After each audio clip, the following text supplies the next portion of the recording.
आज की इस वीडियो में हम लोग देखेंगे पैराबोला का लेक्चर नंबर 7। तो देखें लेक्चर नंबर 6 में हम लोगों ने equation of tangent to the parabola slope form में देखा था। तो चारों पैराबोला का क्या क्या इक्वेशन ऑफ टेंजेंट होता है स्लोप फॉर्म में वो देखा था। अब हम लोग देखेंगे उस पर कुछ बेस प्रॉब्लम किस तरह से आ सकता है और पॉइंट ऑफ कांटेक्ट निकालना रहेगा। टेंजेंट का और पैराबोला में कहाँ पे कैसे बन रहा है किस केस में उसको देखना होगा। ठीक है, तो पहले क्वेश्चन कुछ कर लेते हैं। अगर क्वेश्चन है if line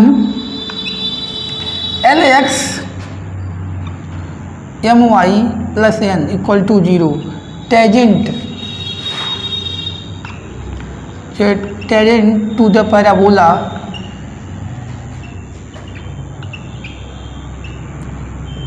y² = 4ax, then ये क्वेश्चन की तरह इसका यूज किया जा सकता है। क्या कह रहा है कि अगर if the line LX + MY + N tangent to the parabola this, तो क्या कंडीशन आएगी। इसके कहने का मतलब ये है। तो देखें हम लोगों को इसमें ये ध्यान देना है कि अब इसको लिखते हैं इस फॉर्म में जो LX + MY है। LX + MY को y = MS + C के फॉर्म में लिखिए तो ये क्या हो जाएगा MY = -LX - N, ये LX है। यहाँ से y = -L/m x - N/m। Comparing ये हो गया आपका। और कंपेयरिंग किसे करेंगे y = mx + c। y = mx + c से इसको कंपेयर करेंगे तो यहाँ से जो भी आएगा इसकी वैल्यू c की वैल्यू क्या आएगी c = क्या हो जाएगी। यहाँ से देखिए हम लोग क्या किया गया, इसको पहले y = mx + c के फॉर्म में लिखा गया है। ऐसा इसलिए किया गया है क्योंकि हमें पता था, पहले से पता है कि y = mx + c अगर इस पैराबोला को टच करती है तो हम लोग सब लोग पढ़ चुके हैं c = a/m होता है। a तो आपका आ जाएगा कहाँ से, a तो आ जाएगा पैराबोला से। a की वैल्यू यहाँ पे a की वैल्यू यही होगी स्टैंडर्ड पैराबोला में। और अब हम लोग m की बात करें तो m जो होगा ध्यान देने वाली बात है। यहाँ पे देखिए m की वैल्यू ये होगी और c की वैल्यू ये होगी। तो कंपेयर करेंगे इससे। यहाँ पे कैपिटल M ले लीजिए इस लाइन का कैपिटल M। तो कैपिटल M = क्या हो जाएगा और यहाँ कैपिटल M कर लीजिए। इस लाइन से कंपेयर करिए m की वैल्यू क्या हो गई -L/m। क्या हम लोग देख रहे हैं कि अगर ये वाला लाइन जो है इस पैराबोला को टच करेगा तो क्या कंडीशन निकल के आएगी। ठीक है, तो यहाँ पे आ गया m = -L/m और c की वैल्यू क्या हो रही है, c की वैल्यू हो रही है -N/m। अब यहाँ पे पुट करेंगे c की वैल्यू -N/m, a की वैल्यू यही रहने दिया जाए और यहाँ पर क्या है ये L है -L/m। तो यहाँ से माइनस कट जाएगा, क्या होगा N/m = AM/L। तो यहाँ से अगर मल्टीप्लाई करेंगे तो ये L है NL = AM², ये आ जाएगी NL = AM²। NL = AM²। अगर ये वाली लाइन इस पैराबोला को टच करेगी तो NL = AM² आ जाएगा, L = AM²। तो इस तरह से कोई भी लाइन अगर पैराबोला को किसी भी पैराबोला को टच करेगी तो पहले उस लाइन को देखिए क्या करना रहता है। कभी कभी find the value of something, कोई अननोन है उसका पूछता है कि अगर इसको टच कर रहा है तो कंडीशन वही होगी कि c = a/m। अब जिस फॉर्म का पैराबोला होगा, मान लीजिए यहाँ पे माइनस लगा होता तो जो यहाँ पे माइनस आता वो लेंगे और उस केस में होता है -am² आता है, x² = 4ay होता है। तो जिस फॉर्म का पैराबोला है पहले उस फॉर्म के पैराबोला को हम लोग देखेंगे कि y = mx + c अगर टच करती है तो क्या कंडीशन बढ़ता है, तो उसके अकॉर्डिंग जो है हम लोग वैल्यू निकाल सकते हैं। देखिए इस तरह का प्रॉब्लम भी आ सकता है, LX + MY + N जो टच करेगा तो ये आएगा। अब इसी कंडीशन से क्वेश्चन भी आया है। अब यहाँ पे क्वेश्चन है find the value of lambda. ये क्वेश्चन आ चुका है इस तरह से। इस तरह क्वेश्चन कॉमनली आता रहता है, find the value of lambda lambda for विच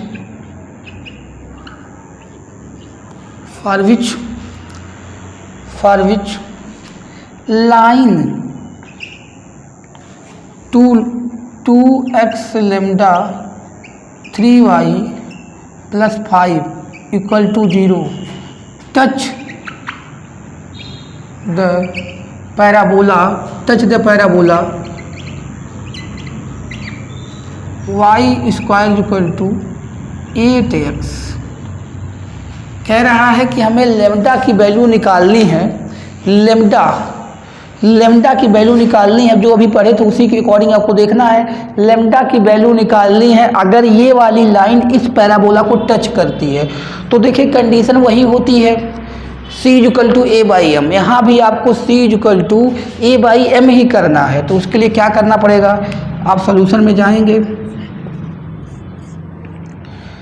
में जाएंगे तो आप कंपेयर करेंगे किससे, पहले इस लाइन को राइट करेंगे क्या y equal to M S plus c के फॉर्म में। तो यहाँ से क्या होगा, देखें अगर ऐसा कंडीशन आता है कि कोई लाइन इसको टच करता है यानी टेजेंट है, तो कोई line y equal to M S plus c जो टच करती है तो c equal to a by m होता है। तो पहले इस वाले लाइन को y equal to M S plus c के फॉर्म में कन्वर्ट करना पड़ेगा। तो कैसे कन्वर्ट करेंगे, देखिए यहाँ पे है 2x lambda plus 3y plus 5 equal to 0। यहाँ से 3y को यहाँ रहने दिया जाए, इसको उधर ले जाएंगे, माइनस का 2x लेमडा माइनस का 5 और यहाँ से y इक्वल टू हो जाएगा माइनस का 2/3 x लेमडा माइनस का 5/3। ये हो गया। अब किससे कंपेयर कराएंगे, कंपेयरिंग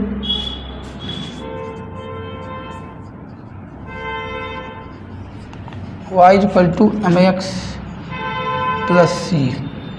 तो यहाँ से m क्या होता है, m क्या आ जाएगा माइनस का 2/3 एंड c कितना आ जाएगा 5/3। c कितना आ गया 5/3। अब हमें पता है कंडीशन ऑफ टचिंग, कंडीशन क्या होती है, condition to line y equal to M x plus C touch parabola, ये तो आप जान रहे touch parabola y square equal to 4ax, then क्या होता है c equal to a by M. वही रख के निकाल लेंगे। c यहाँ कितना है, c की वैल्यू आई है यहाँ पे देखिए माइनस में है, ये c इक्वल टू माइनस का 5/3, c इक्वल टू माइनस का 5/3, c इक्वल टू माइनस का 5/3 हो गया। और आप अगर इसको किससे कंपेयर करेंगे 4a से, तो एक वैल्यू कितनी आ गई 2, क्योंकि पैराबोला में यही ना होता है 4ax। तो 4ax की वैल्यू कितना, सॉरी 4a की वैल्यू कितनी दी हुई है 8, तो एक वैल्यू कितनी आ जाएगी 2। तो आप यहाँ पे 2 रख सकते हैं और m की वैल्यू जो है -2/3। सॉरी यहाँ पे एक चीज़ गलती हो रही है, जो अच्छा m की वैल्यू क्या रही है यहाँ पे, हाँ नहीं m की वैल्यू कंपेयर करेंगे तो यहाँ पे एक चीज़ और है, लेमडा भी इसके साथ होगा। तो लेमडा नहीं रहेगा तब तो सब कट ही जाएगा, लेमडा भी इसके साथ है क्योंकि x का कोफिशिएंट क्या है माइनस का 2/3 लेमडा। आप चाहें तो इसको लेमडा यहाँ लिख के लेमडा पहले लिख लीजिए यहाँ पे, तब x लिखिए। तो ये हो गया x का कोफिशिएंट माइनस का 2/3 लेमडा। तो ये m की वैल्यू रखेंगे वहाँ पे माइनस का 2/3 लेमडा। तो देखिए ये माइनस कट जाएगा इससे और ये इससे कट जाएगा, ये ऊपर चला जाएगा 5/3 और ये 3 ऊपर चला गया, यहाँ लेमडा है क्रॉस मल्टीप्लाई हो जाएगा। तो 5 लेमडा इक्वल टू 9, तो यहाँ लिख देते हैं लेमडा इक्वल टू कितना आएगा 9/5, ये कितना आएगा 9/5। तो लेमडा की वैल्यू आ गई 9/5। यहाँ आप देख लीजिएगा एक बार, ये गया, एक सेकेंड रुक जाइएगा, हाँ सही है, ये वाली वैल्यू जाएगी 3 यहाँ पे, तो 3 3 9 और ये 5, तो लेमडा की वैल्यू 9/5 आ गई। तो क्या था कि अगर कोई लाइन पैराबोला को टच करती है तो हम लोग जो टच करने वाला कंडीशन पढ़ चुके हैं उसी से निकाल सकते हैं, ठीक है। तो अब देखिए क्या करना रहता है, हम लोगों को बस ये ध्यान देना होता है कि कौन से फॉर्म का पैराबोला होता है। अब देखिए हम लोग जो भी एग्जाम्पल देख रहे हैं वो सब सिंपल पैराबोला जो y square equal to 4x है उसका ले लिया गया। तो अगर दूसरा रहता है तो जैसे मान लीजिए अभी यही होता है x square equal to 8y लिखा होता तो आपको पता है c equal to minus A M square. इसके पहले वाले लेक्चर में हम लोगों ने पढ़ा था condition to line y equal to M S plus C touch the parabola. जितने पैराबोला होते हैं 4 फॉर्म का, चारों फॉर्म का टच करने का कंडीशन और equation of tangent to the parabola in slope form सब पढ़ चुके थे हम लोग।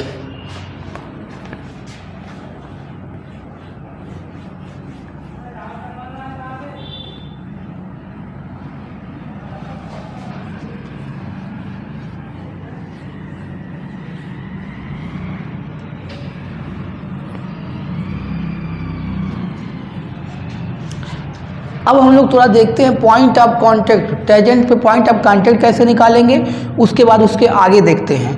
तो देखें पॉइंट ऑफ कांटेक्ट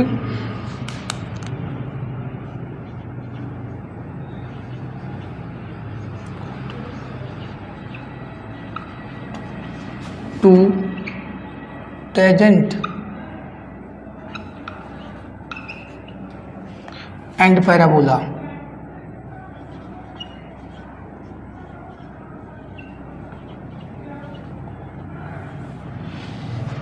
तो पहले हम लोग ये वाला फॉर्म लेते हैं Y square equal to 4ax, उसी के हिसाब से सारा पॉइंट ऑफ कांटेक्ट निकल जाएगा।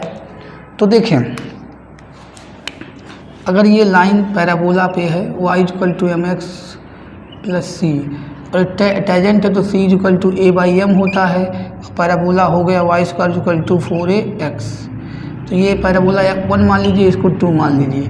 उन्हीं दोनों का यूज करके हम लोगों को क्या करना है, पॉइंट ऑफ इंटरसेक्शन निकालना है, सॉरी पॉइंट ऑफ कांटेक्ट निकालना है। तो देखें यहाँ पे वो दोनों को मिलाएंगे, यहाँ पे y की वैल्यू क्या रख देंगे, M X A by M. देखें आपको तो डायरेक्ट रिजल्ट याद कर लेना कि कितना आ सकता है पॉइंट ऑफ कांटेक्ट, उसी हिसाब से निकालने का तरीका क्या होता है पॉइंट ऑफ कांटेक्ट। इन दोनों कर्व का इंटरसेक्शन पॉइंट ही तो होगा पॉइंट ऑफ कांटेक्ट। तो क्या करते हैं, देखिए अब यहाँ पे y की value the M x plus M X A by M, सी की वैल्यू क्या रख दिया ए बाई एम, क्योंकि टेंजेंट होगा तो ए बाई एम होता है, सी equal to a by m होता है। अब यही y की वैल्यू इसमें पुट करके एलिमिनेट करें, या तो x की वैल्यू वहाँ रख, x की वैल्यू रखें y के टर्म में वहाँ, मतलब एक दोनों इक्वेशन को एक साथ लिखना है। तो आप y की वैल्यू यहाँ पुट करेंगे तो देखें क्या बन रहा है, ये बन रहा है y की वैल्यू आपने क्या पुट किया, M X A by M का होल स्क्वायर। अब इसको ब्रेक करेंगे तो क्या आएगा, M square X square A square by M square, A square B square plus 2ab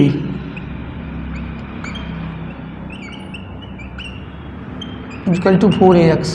अब देखिए ये वाला m इससे कैंसिल आउट हो जाएगा, यहाँ पे रहेगा क्या, एम स्क्वायर एक्स स्क्वायर। और ये देखिए यहाँ पे बच क्या रहा है, इसको कांस्टेंट बाहर लिखेंगे, पहले इसको लिख रहे हैं। यहाँ पे देखिए क्या बच रहा है, 2xa और वहाँ 4x, मतलब यहाँ क्या बन रहा है, 2ax बन रहा है और उधर 4ax बच रहा है। जब इधर आएगा यहाँ बचा है 2ax और उधर आएगा माइनस 4ax, तो कितना बचेगा माइनस का 2ax, और यहाँ बचा है a square m square equal to 0।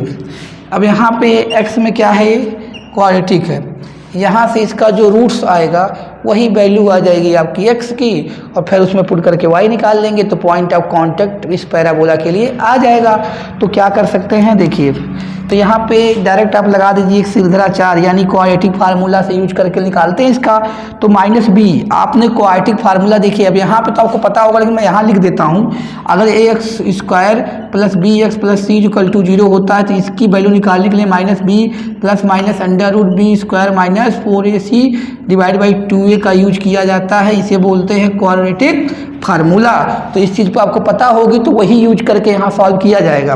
तो देखिए मेरे भाई, जैसे यहाँ पे b क्या होता है, x का कोफिशिएंट, ये भी x में कोऑर्डिनेटेड है, तो b कितना है माइनस 2a माइनस 2a है, b की वैल्यू कितना है माइनस 2a, फार्मूले माइनस होता है तो क्या हो जाएगा प्लस, यहाँ प्लस माइनस बी स्क्वायर, तो बी स्क्वायर मतलब इसका माइनस 2a का स्क्वायर कितना होगा 4a square minus 4ac, 4a की वैल्यू है एम स्क्वायर और c की वैल्यू है a square by M square divide by 2a मतलब 2a की वैल्यू कितनी है एम स्क्वायर। अब देखिए ये कट जाएगा M square minus 4a square, यहाँ प्लस का 4a स्क्वायर माइनस का 4 स्क्वायर 0 हो गया, यानी ये जो देखा जाए इधर का टर्म खत्म हो गया, तो 2a/2m स्क्वायर, तो यानी x की वैल्यू क्या आ गई a/m स्क्वायर। क्या आ गई x की वैल्यू a/m स्क्वायर। x की वैल्यू क्या आ गई a/m स्क्वायर। यहाँ से आपने निकाल लिया x की वैल्यू a/m स्क्वायर, निकाल लिया a/m स्क्वायर। अब y का कैसे निकालेंगे, देखिए इसको मैं रफ करता हूँ। x कैसे निकाला गया था, y के यहाँ पुट करके इक्वेशन बना, उसको क्वाड्रेटिक फार्मूला वहाँ लिखा हुआ उसका यूज करके x वैल्यू निकल गई, y निकालेंगे वहाँ पुट करेंगे, x की वैल्यू आ गई है। अब वो x वहाँ पुट कर देंगे तो y आ जाएगा y square equal to 4a, x की वैल्यू कितनी आई है a/m square, y square equal to कितना हो जाएगा 4a स्क्वायर/m स्क्वायर, तो y इक्वल टू क्या आ जाएगा प्लस माइनस 2a/m, 2a/m। तो ऊपर वाला है अगर प्लस लेंगे, नीचे रहता तो माइनस ले लेते हैं, तो ये आ गया 2m। तो इसका पॉइंट ऑफ कांटेक्ट क्या आ गया, पॉइंट ऑफ कांटेक्ट x की वैल्यू आ गई a/m स्क्वायर और 2a/m, a/m square 2a/m, a/m square 2a/m किसका आ गया, पैराबोला का पॉइंट फॉर्म में जो होता है, सॉरी पैराबोला का स्लोप फॉर्म में जो होता है टेजेंट और पॉइंट ऑफ कांटेक्ट निकल गया हमारा ये।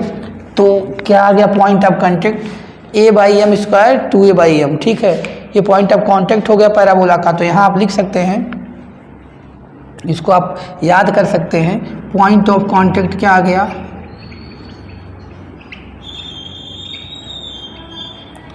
a/m स्क्वायर 2a/m इस पैराबोला के लिए।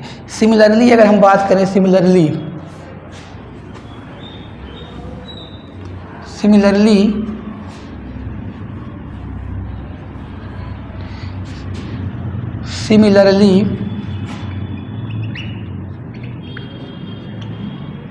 अब इसमें देखिए ये काम कर सकते हैं, यहाँ पे पॉइंट ऑफ कांटेक्ट आ गया। अब हम लोग सारा पैराबोला का फॉर्म का लिख सकते हैं पॉइंट ऑफ कांटेक्ट। तो यहाँ पे पैराबोला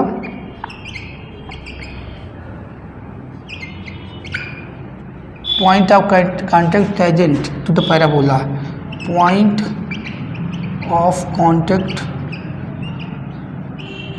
टेजेंट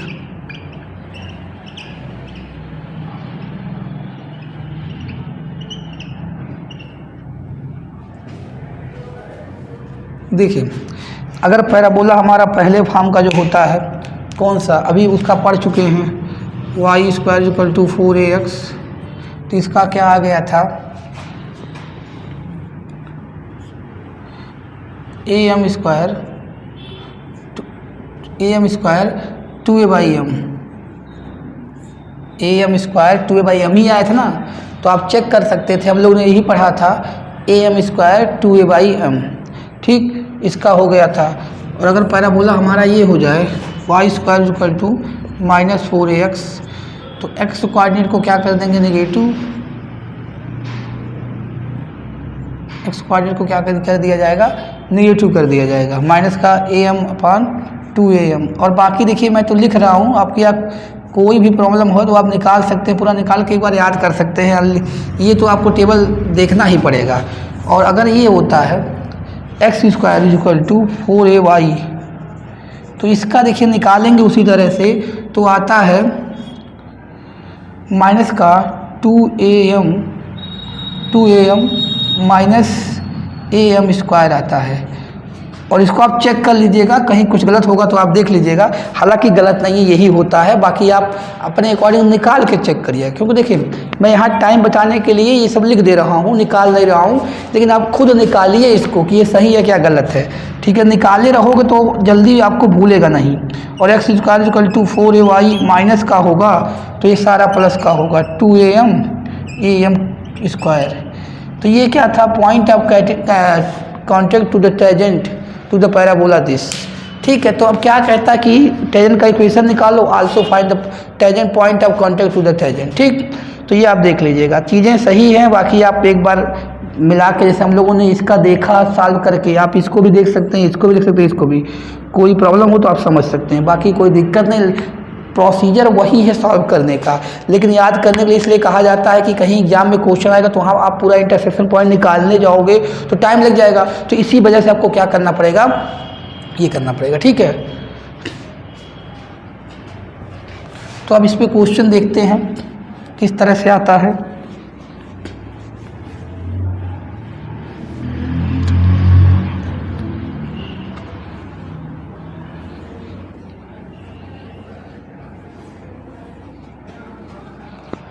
तो क्या होता है यहाँ पे, क्वेश्चन कैसा रहता है, find the equation of tangent to the parabola.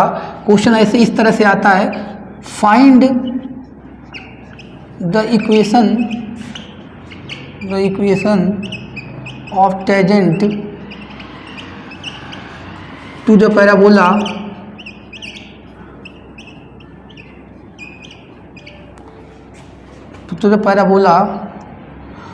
y square equal to 16x which make an angle 45 with x axis, negative x axis लिख लीजिए यहाँ पे, विथ नेगेटिव एक्स एक्सिस। देखिए उस पैराबोला के टेंजेंट का इक्वेशन निकालना है, मतलब जो एंगल बना रही है, कहाँ से, पैराबोला पर टेंजेंट का इक्वेशन निकालना है जो 45 का एंगल बना रही है नेगेटिव डायरेक्शन से, मतलब ये नेगेटिव डायरेक्शन है, ये 45 बना रही है, ये नहीं है नेगेटिव डायरेक्शन में। ये देखिए, ये तो हम लोग एंगल लेते हैं तो negative direction of x axis बोल रहा है, तो ये होना चाहिए, क्योंकि नेगेटिव डायरेक्शन में एंटी क्लॉकवाइज चलेंगे तो यही होगा। तो यानी वो स्लोप दिया हुआ है किसका, उसका। तो हम लोग equation of tangent and also find the point of contact कहेगा तो कैसे निकालेंगे बता रहा हूँ। तो इसका जो है इक्वेशन क्या आ जाएगा, y = mx, ठीक है, a/m हो जाएगा। और यहाँ पे m कितना दिया, 45 दिया है, तो 10 m की वैल्यू 45 यानी 1045 यानी कितना 1। तो x a की वैल्यू कितनी आएगी, यहाँ से 16 दिया है तो 4 आएगी, और यहाँ पे 1, तो y = x + 4 आ गया। पॉइंट ऑफ कांटेक्ट कहता, अगर पॉइंट ऑफ कांटेक्ट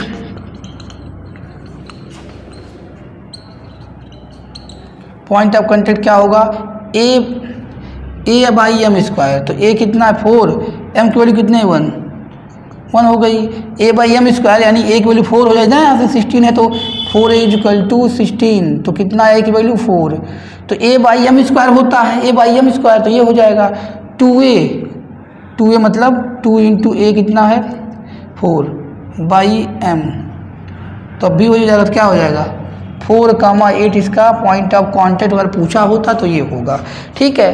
तो इस पे ऐसे और सारे प्रॉब्लम बनते रहते हैं, तो मिलते हैं इसके अगले लेक्चर में, इसके आगे बात करेंगे, ठीक है। तो आज की इस वीडियो में इतना ही।